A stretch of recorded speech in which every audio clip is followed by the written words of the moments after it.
How much money do I need to save in retirement? That is what I'm thinking about a lot these days. Is it $1 million? Is it $2 million? Or is it even $3 million? So much of it depends on what my monthly costs will be in retirement. I know that. But there's also the consideration of what my withdrawal rate will be for my retirement investments once I retire. The withdrawal rate is the percentage of money to draw out from your investments annually post-retirement. This rate should be optimized to allow people to take as much as they can without ever depleting their retirement accounts. Personally, I agree with this objective. I want to utilize a withdrawal rate that allows my investments to last forever. Unfortunately, the withdrawal rate suggested by those experts is all over the place.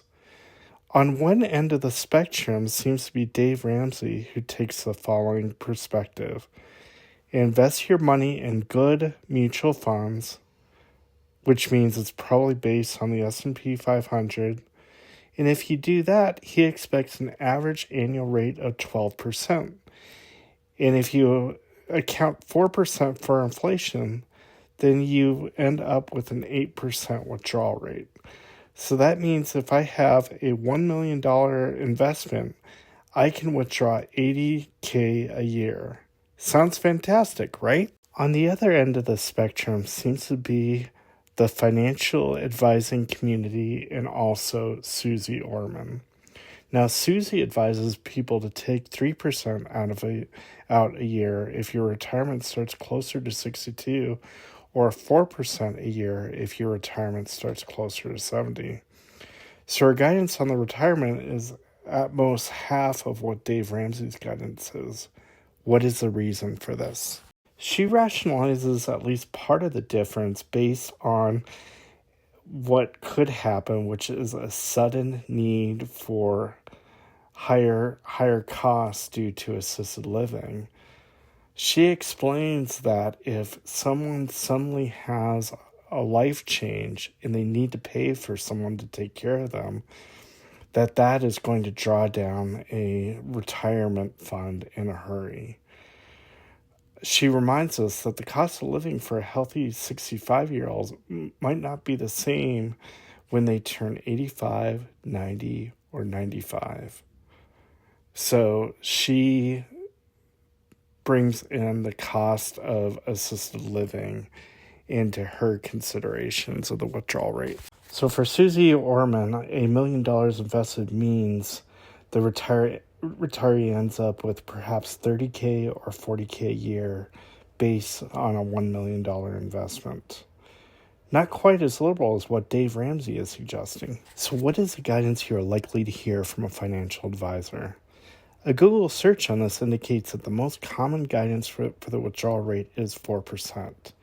That is $40,000 a year based on a $1 million investment. So the majority of the guidance at this end of the spectrum is around 4% from the internet. Just as a side note, I noticed that when I did this research, there was a lot of passion on this topic from all sides. Those who are advocating for a 4% rule accuse those who advocate an 8% rule of giving catastrophic advice, and they will end up destroying the listener's retirement. While those who advocate for an 8% withdrawal rate accuse those who are advising for a 4% retirement rate of driving up professional fees for following this advice. So how can I get a data-driven, non-passionate analysis of this? By turning to ChatGPT, naturally. I entered the following prompt into ChatGPT. Assume I have $1 million invested in an S&P 500 ETF. Assume I simultaneously invested in two 25-year time periods, and I take an 8% withdrawal each year during each time period. Time period 1, over the last 25 years. Time period 2, over the worst performing 25 years experience within the S&P 500. How much would I end up with at the end of each of these time periods? ChatGPT selected 2 time periods. The first started in 1999 and ended in 2023. The scenario left me with depleted funds by around 2020. The second scenario started in 1929 and ended in 1954. This scenario left me depleted funds by around 1948. Both scenarios left me with depleted funds before the end of the 25-year period. So I modified the ChatGPT prompt and utilized a 4% withdrawal rate instead of an 8% withdrawal rate. For the first time period, started in 1999 and ended in 2023, I finished the 25-year period with $2.3 million. For the second time period, started in 1929 and ended in 1954, I ended up with $1.2 million at the end of the time period. So why are people like Dave Ramsey so confident that a 8% withdrawal rate holds up? Here's a problem with one of Dave Ramsey's assumptions.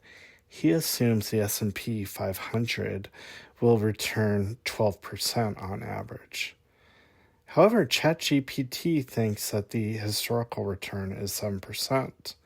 Even a Google search shows that the average return is just a bit over 10%.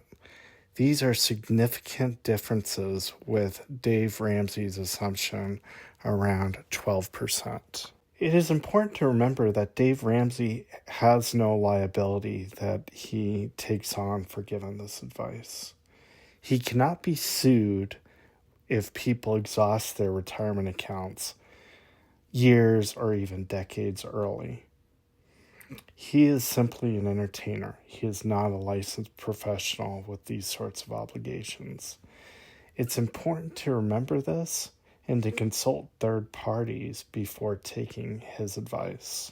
For me personally, I plan to follow the 4% guidance as far as withdrawal rate for my retirement, meaning that a $1 million savings is probably going to be inadequate for my needs in retirement. Thanks for watching, and if you could, please help me out by subscribing to my channel. Have a great day.